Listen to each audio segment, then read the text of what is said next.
꽤 오래전이지만 1991년도 가을에 이런 뉴스가 있었습니다. 일본 최고의 사과 산지인 아오모리현이라는 곳이 있는데, 그 아오모리현에 큰 태풍이 불어서 그 해에 수확을 앞둔 모든 사과들이 다 큰 피해를 입게 되었습니다. 수치상으로는 거의 90%의 사과들이 그냥 그 태풍에 떨어지고 말았던 것이죠. 일반적으로 그런 상황이면 이제 정부의 보상을 요구하거나 떨어진 90%를 제외한 나머지 그 붙어 있는 것과 함께 떨어진 것도 좀 골라서 최대한 받고 팔 생각을 하는데, 당시 그 아오모리현에 있던 한 과수원의 주인이 고정관념을 깨뜨리는 의견을, 그런 아이디어를 생각했습니다. 그토록 강한 태풍에도 절대 떨어지지 않고 나무에 딱 달라붙어 있던 그 10%의 사과에 이름을 붙였습니다. 그 이름은 합격사과였습니다. 그래서 합격사과라는 이름을 붙여서 시장에 내다 팔았는데, 그 당시 수험생들에게 엄청난 인기를 끌고, 또 일본의 그 캐릭터상 이제 그런 종류의 미신을 굉장히 의지하니까 진짜로 실제적으로 태풍을 견딘 그 10%의 사과를 10배 이상 값을 받고 팔았는데 소위 대박이 났다는 거예요. 전혀 손해보지 않았다는 그런 기사를 읽은 적이 있습니다. 또 한 번은 아프리카 탄자니아에 살던 한 엄마와 아기의 이야기가 있습니다. 엄마가 낮에 일을 하러 나가야 되는데, 당시에는 아프리카 탄자니아 집들이 문이 제대로 달려있지 않기 때문에 늘 아기를 혼자 두고 일하러 가는 엄마의 마음은 노심초사였습니다. 야생 짐승들이 집에 들어와서 아기를 해치지 않을까 하는 그런 걱정을 늘 했죠. 그러다가 한날은 이제 집 문을 튼튼한 철장으로 그렇게 만들었습니다. 일을 끝나고 돌아오니까 당연히 그 철장 안에 아기는 무사했는데, 알고 보니까 그날 딱 마침 하이에나가 그 철장 바깥에서 서성거리는 것을 발견하게 된 거예요. 서둘러 쫓아내고 들어가서 아이를 안았는데 그 일이 신문에 기사가 났습니다. 근데 근처 동물원에서 근무하던 한 직원이 그 기사를 보고는 또 고정관념을 깨는 발상의 전환을 생각해낸 겁니다.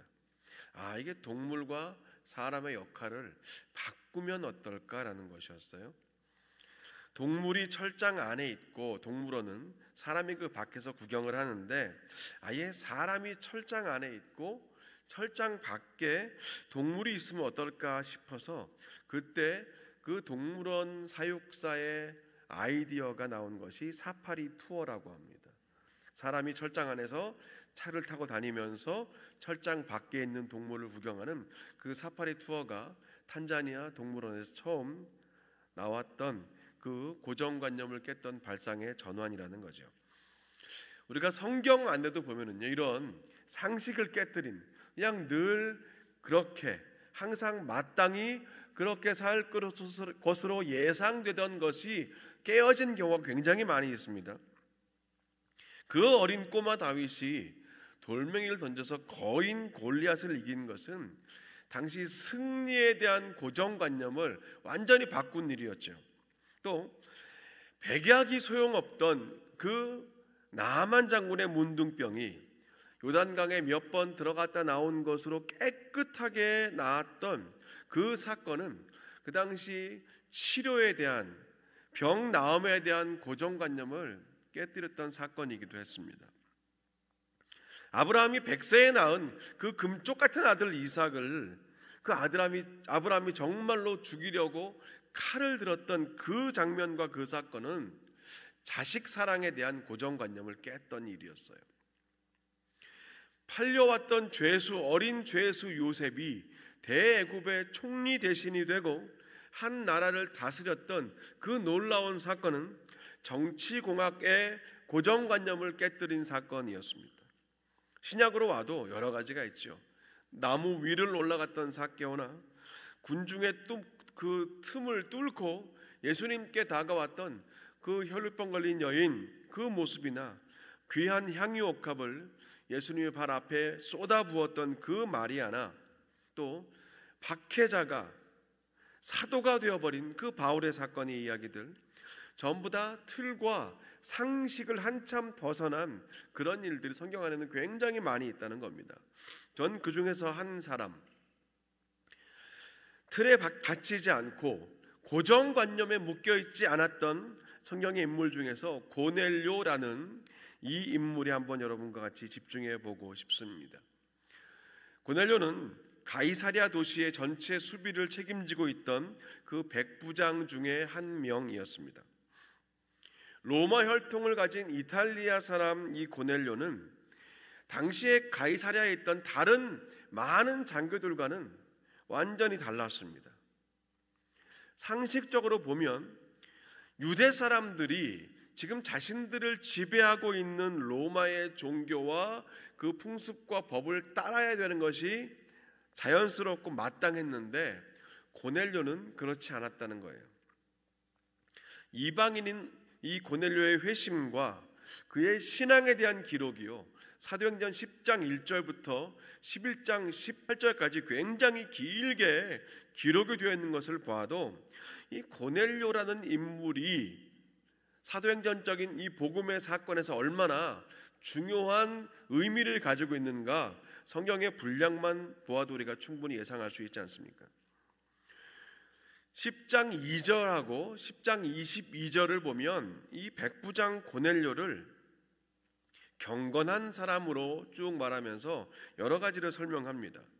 10장 2절과 10장 22절은 그가 온 집안, 자신의 온 집안 사람들과 함께 더불어서 하나님을 경외했던 사람으로 소개하고 있고요. 또 고넬료는 다스리고 그들을 정복해야 될 그 많은 백성들을 오히려 구제했던 사람이고 항상 이스라엘의 여호와 하나님께 기도했던 사람이라고 소개합니다. 성경은 고넬료를 보고 의인이었다고 말해요. 그가 이방인이었음에도 불구하고 유대 온 족속, 유대 사람들이 그를 칭찬했다라고 말합니다. 또 고넬료는 이 하나님이 보내신 천사의 지시를 직접 듣고 깨닫고 분별할 수 있을 정도로 영적으로도 예민하게 깨어있던 사람입니다. 전 성경에 나오는 그 경건에 대한 정의와 경건한 사람들의 많은 이야기 중에서 오늘 이 고넬료를 소개한 이 부분도 굉장히 중요한 경건에 대한 정의를, 경건한 사람이 어떤 사람인가를 우리에게 말하고 있다고 생각합니다. 기본적으로 경건하다는 말은요, 하나님을 경외한다는 말이죠. 경건한 삶은 하나님을 경외하는 삶입니다. 하나님을 경외한다는 말은 늘 하나님을 인식하고 하나님을 또 인정하는 건데, 고넬료가 그 일을 온 집안 사람들과 함께 했다는 겁니다. 하나님을 인식하고 하나님을 인정하게 되면 하나님 말씀을 귀 기울여 듣게 되지요.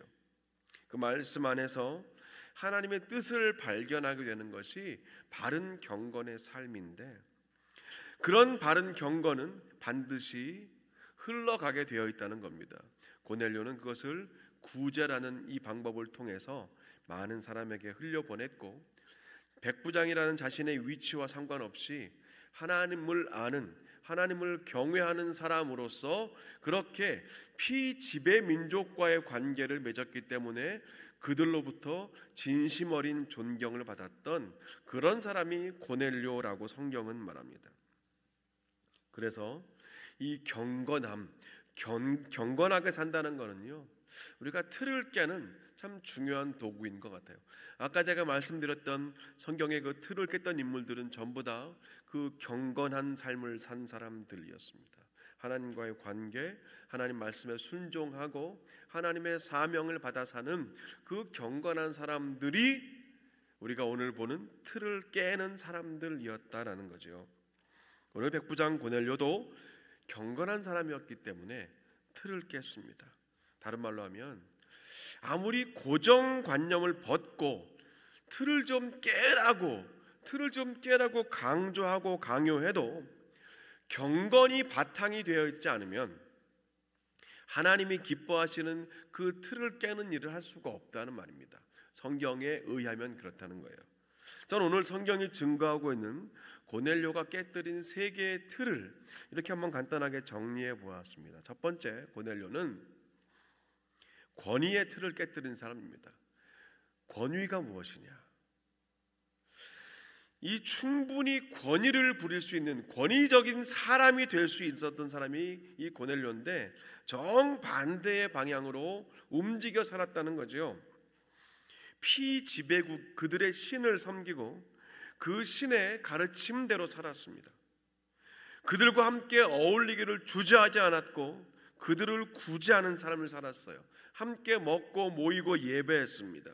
무엇보다 사도행전 10장과 11장의 사건은 이 고넬료라는 틀을 깨뜨린 그 인물을 통해서 이 사도 베드로가 자신이 가진 권위의 틀도 깨어지는 그 놀라운 사건이 기록되어 있습니다.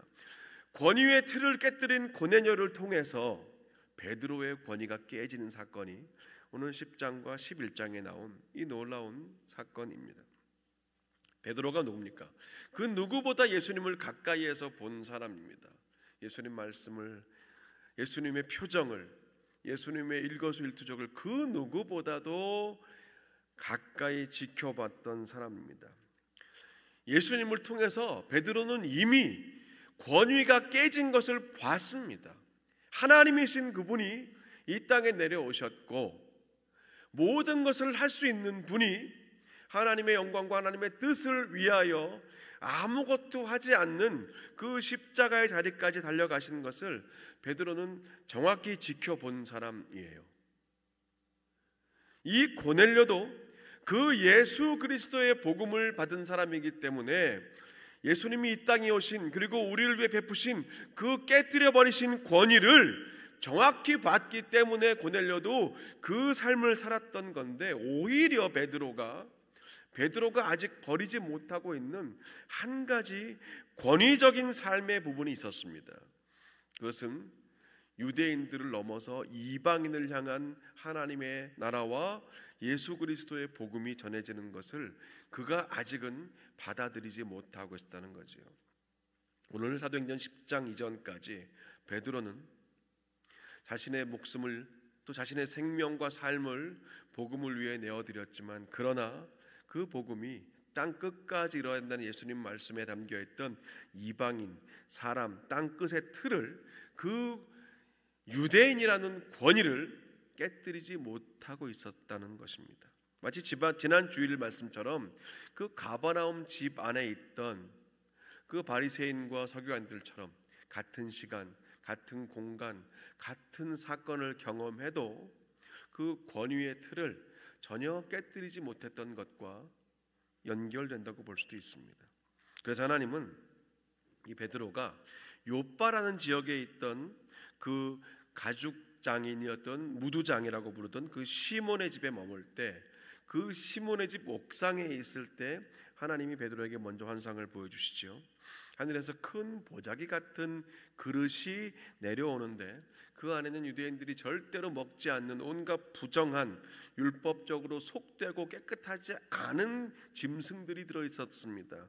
그와 동시에 음성이 들리지요. 베드로야 일어나 잡아먹어라. 당연히 완강히 거부했지만 또 음성이 들립니다. 하나님이 깨끗하게 하신 것을 네가 속되다고 하지 말라. 그 음성이 2번 더 들린 뒤에 그 보자기처럼 생긴 그릇은 하늘로 올라갑니다.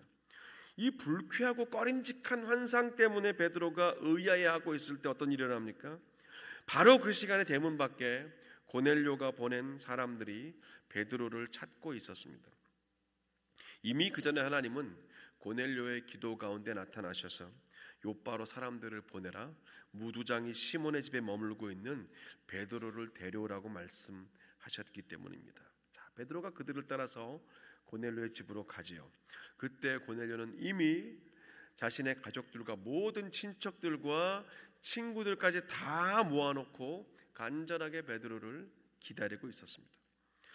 당시 고넬료는요, 이 베드로와는 비교가 되지 않는 권세와 권력과 이 권위의 자리에 있던 사람이었지만, 그가 하나님을 경외하고 기도하고 구제하고 모든 사람들에게 인정받던 그런 참 그리스도인이었기 때문에, 경건한 사람이었기 때문에 세상의 권위, 지금 자신의 위치가 가진 그 자연스러운 권위조차도 거부하고 그 틀 안에 갇혀 있지 않았습니다.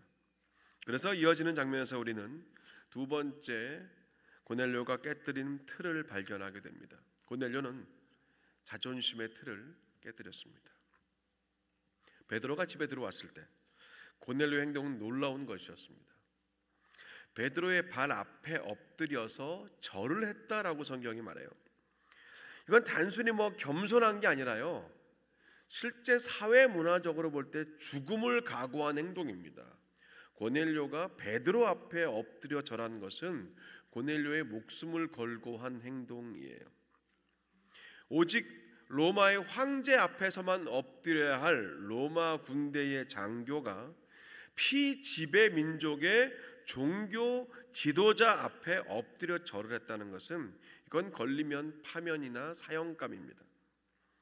실제로 오늘 본문에 쓰인 말, 절을 했다라는 그 헬라어가 프로스퀴네오라는 말인데, 하나님 앞에 엎드린다는 예배의 중요한 그런 단어입니다.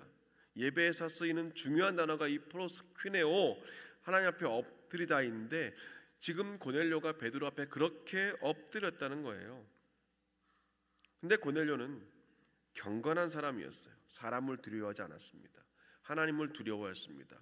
로마의 황제보다 하나님을 더 두려워했기 때문에, 더 경외했기 때문에 오늘 그 모습을 보인 것이지요. 세상의 권위 안에 있는 사람이었지만 이 고넬료는 하늘의 권위를 따르는 사람이었습니다. 그래서 하나님의 사람 베드로 앞에 엎드린 겁니다. 서로 통성명도 하기 전에 자기 앞에 엎드려 절하고 있는 그 고넬료를 보는 순간 베드로의 긴장과 의구심은 다 풀렸지 않겠습니까? 그래서 얼른 엎드린 고넬료를 붙들어 이렇게 세웁니다. 그리고 베드로가 찬찬히 집안을 둘러보니까 엄청나게 많은 사람들이 모여 있어요. 딱 봐도 근데 유대인은 자기와 함께 온 6명 뿐이었고 전부 다 이방인들이었다는 거죠. 이 베드로의 성격상 먼저 딱 집까지는 왔는데 들어오는 입구에서 고넬료가 자존심을 세우거나 그 지배국의 장교 같은 거만함을 보였다면 아마 그 집에 들어가지도 않고 그대로 뒤로 돌아서 가버렸을 수도 있습니다. 근데 이미 자존심, 이 세상의 자존심의 틀을 깨뜨린 고넬료의 엎드림에 이 베드로는 한 걸음 더 이방인들 안으로 발을 들여놓았고, 이제 이어지는 기념비적인 역사를 경험하게 됩니다. 세 번째 고넬료가 깨뜨렸던 것은 지경의 틀이었습니다. 범위, 그 지경의 틀을 깨뜨렸습니다. 베드로가 물어요. 나를 왜 불렀느냐? 고넬료가 말합니다. 내가 제 구시에 하나님께 기도하고 있을 때 빛난 옷 입은 사람이 나에게 말을 했다 하면서 쭉 설명을 합니다. 그때 베드로의 귀에 아주 솔깃한 단어가 딱 들어왔다는 거죠. 제 구시에, 이 제 구시라는 단어입니다. 오후 3시를 말하는 이 제 구시는 유대인들이 정기적으로 기도하는 딱 그 시간이거든요. 근데 지금 로마 장교의 옷을 입고 자기 앞에 엎드린 저 사람이 제 구시에 기도할 때 하나님의 음성을 들었다는 말은 그 한 단어로 이미 베드로의 경계심과 의심을 무너뜨리기에 충분했을 겁니다. 고넬료가 계속 말해요. 자기가 기도할 때 하나님이 말씀하셔서 사람을 보냈다. 당신은 모셔온 것이다. 설명합니다. 이 말을 들은 베드로가 이제 그 자리에서 그 집안에 모여있던 많은 이방인들에게 설교를 시작합니다. 그게 사도행전 10장 34절 하반절부터 35절까지 내용입니다. 내가 참으로 하나님은 사람의 외모를 보지 아니하시고 각 나라 중에 하나님을 경외하며 의를 행하는 사람은 다 받으시는 줄 깨달았도다. 이 깨달음이 비로소 고넬료와의 만남을 통해서 베드로에게 들어간 겁니다. 바로 그 순간 이미 권위의 틀을 깨뜨리신 예수 그리스도를 경험한 고넬료가 깨뜨린 그 틀을 만났을 때 베드로의 틀, 마지막 남아있던 이방인들을 향한 자신의 편협한 사고방식과 아직 놓지 못하고 있던, 버리지 못하고 있던 그 틀이 깨지던 순간이 오늘 사도행전 10장과 11장에 나와 있는 이 중요한 사건입니다. 오늘 이 사건이 있었기 때문에 저와 여러분에게까지 이 복음이 흘러 들어왔던 것이지요. 예수님이 그렇게 베드로에게 원하셨던 모습입니다. 유대인의 틀이 깨지던 것. 어느 민족이냐, 조상이 누구냐, 몇 대째 가문이냐, 어떤 언어를 사용하고 어떤 외모를 가졌느냐, 이런 게 아니라 모든 나라와 모든 민족 중에서 하나님을 경외하며 이 고넬료처럼 의를 행하는 사람은 하나님이 받으신다는 것을 내가 알았다. 이 고백을 하면서 설교를 시작하는 겁니다. 거침없이 그 말씀을 읽어보면 예수 그리스도를 통한 화평과 평화의 복음을 선포합니다. 예수님 행하신 그 성령의 능력과 기적을 전합니다.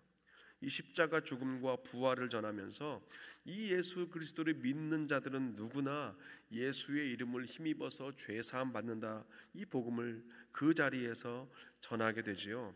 그때 성령이 말씀을 듣는 모든 사람들에게 임하셨다라고 성경은 말하고, 그 자리에서 모두 다 하나님을 높이며 그 자리에서 베드로에게 세례를 받게 됩니다. 그렇게 이날 고넬료의 집에 모여있던 수많은 이방인들과 그 사건의 중심에 있던 고넬료는 기독교 역사의 가장 중요한 또 하나의 시작점이 되었던 것이죠. 모든 이방인들 중에서 예수 그리스도의 이름으로 세례를 받은 최초의 사람들이 되었기 때문입니다. 오늘 베드로의 생각과 고정관념이 열리고 틀이 깨짐으로 선교의 지경이 확장된 이 놀라운 사건은 고넬료 덕분, 고넬료 때문이었다고 해도 과언이 아니지요. 하나님 앞에서 경건함으로 살았던 고넬료가 권위와 자존심과 그 지경의 틀을 하나님께 순종하면서 먼저 깨뜨렸기 때문에 오늘 베드로가 깨어진 것입니다. 우리는 이미 알죠. 하나님이 예수님을 통해서 보여주셨던 그 참된 권위가 무엇이었습니까? 틀을 깨뜨리신 것이었습니다. 권위의 자리에서, 그 권세의 자리에서 스스로 내려오신 이 땅의 인카네이션, 성육신하신 예수 그리스도께서 이미 우리에게 본으로 보여주신 모습이 아니겠습니까? 창조주가 피조물이 되시고 하나님이 사람이 되셨습니다. 죄 없으신 분이 죄인이 되셔서 우리의 죄를 대속하시고 구원하셨습니다. 예수님의 가르침도 그랬습니다. 권위의 틀을 깨뜨리신 것이었어요. 가늠한 여인을 향해서 죄 없는 자가 돌로 치라고 하신 그 예수님의 해법은 지금도 예수를 믿지 않는 현대의 윤리학자들도 감탄하는 부분입니다. 오른뺨 맞으면 왼뺨 돌려대고 오리 가자면 십리 가주고 속옷 달라면 겉옷까지 주라는 말씀도 같은 맥락이지요. 예수님의 그 인카네이션 성육신의 삶과 가르치신 모든 것들의 맥락이 정확히 오늘 고넬료를 통해서 우리가 확인했던 권위의 틀이 깨지고 자존심의 틀이 깨지고 지경의 틀이 깨지는 이 사건의 원형이고 모델이 된 것을 우리는 이미 알고 있습니다. 그렇다면 우리도 오늘 이 말씀을 통하여 하나님이 기뻐하시는 경건이 무엇인가 함께 확인하고 하나님이 기뻐하시는 경건을 살기 위하여 오늘 고넬료를 통해서 확인했던 이 세 가지 틀이 혹시 내 안에는 없는가? 권위와 자존심과 또 내가 만들어 놓은 나의 바운더리, 나의 지경의 틀, 혹시 주님께서 오늘 이 밤에 우리에게 그것을 깨뜨리라고, 그것을 넘어서라고 말씀하지는 않으시는가? 오늘 여러분 이 말씀이 여러분에게 개인적으로 그렇게 적용이 되었으면 좋겠어요. 그래서 날마다 틀을 깨뜨려 나가시는, 하나님이 기뻐하시는 그런 참 경건으로 사시는 그런 저와 여러분 되시기를 간절히 축원합니다. 자, 성령이 하시는 일이 바로 이렇게 결심하고 결단한 우리를 도우시는 일이거든요. 우리가 지금 어떠한 2주일 만에 우리 부흥의 주제곡이자 2024년 우리 교회의 늦었지만 주제곡 성령의 바람 다시 불어오니, 오늘 말씀을 가지고 또 이 가사를 보니까 정확히 같은 메시지가 많이 있어요. 성령의 바람 다시 불어오니 굳었던 내가 일어나 새롭게 되고, 굳었던 내가 틀이죠. 갇혀 있는 거죠. 묶여 있는 거예요. 그냥 거기까지 간 겁니다.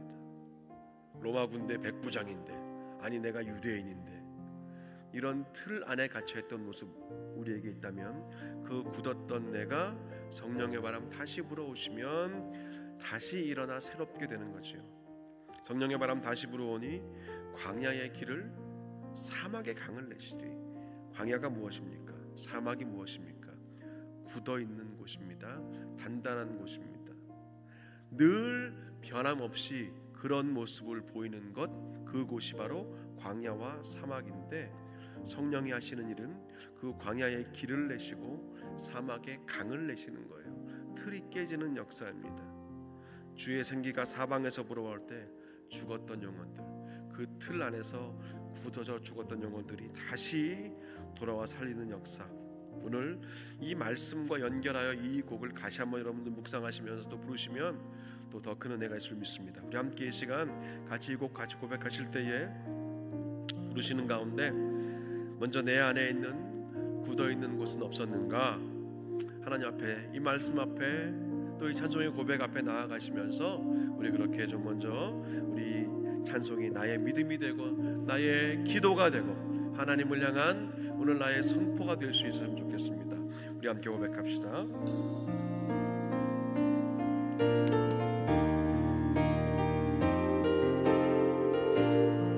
성령의 바람, 성령의 바람 다시 불어오니 굳었던 내가 일어나 새롭게 되고, 성령의 바람 다시 불어오니 광야의 길을 사막의 강을 내시니, 주의 생기여 사방에서 불어와 죽었던 영혼 돌아와 살리소서. 주의 생기여 우리 안에 들어와 주님의 나라가 되게 하소서. 성령의 바람 다시 불어오니, 성령의 바람 다시 불어오니 굳었던 내가 일어나 새롭게 되고, 성령의 다시 불어오니 다시 광야의 길을, 광야의 사막의 강을 내시니, 강을 내시니, 주의 생기여 주의 생기여 사방에서 불어와 죽었던 영혼 돌아와 살리소서. 주의 생기여 우리 안에 들어와 주님의 나라가 되게 하소서. 다시 한번 고백합니다. 성령의 바람 다시 불어오니, 성령의 바람 다시 불어오니 굳었던 내 일어나 새롭게 되고, 일어나 새롭게 되고,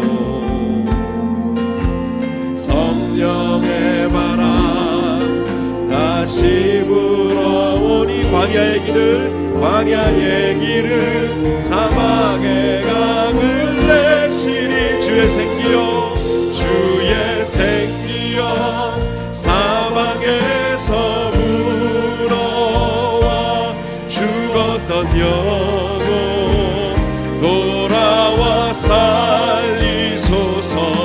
주의 생기여 우리 안에 들어와 주님의 나라가 되게 하소서. 주의 생기여 주의 새끼여 사망에서 물어와 죽었던 영혼 돌아와 살리소서.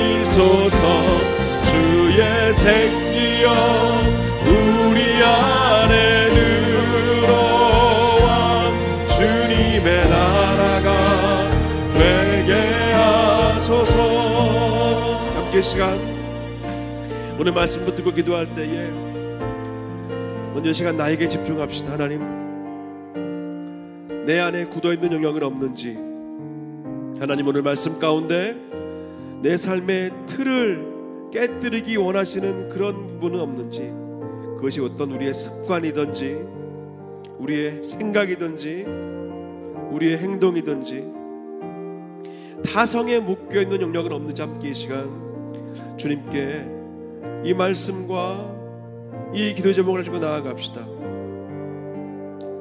하나님의 영광을 위하여 굳어진 나의 자존심 그리고 나의 권위, 나의 지경을 주여 깨뜨리시고 하나님 넓혀주셔서 예수님이 이미 그렇게 우리에게 구원이 되시고 복음이 되신 것처럼 나도 그 삶을 살게 하여 주시옵소서.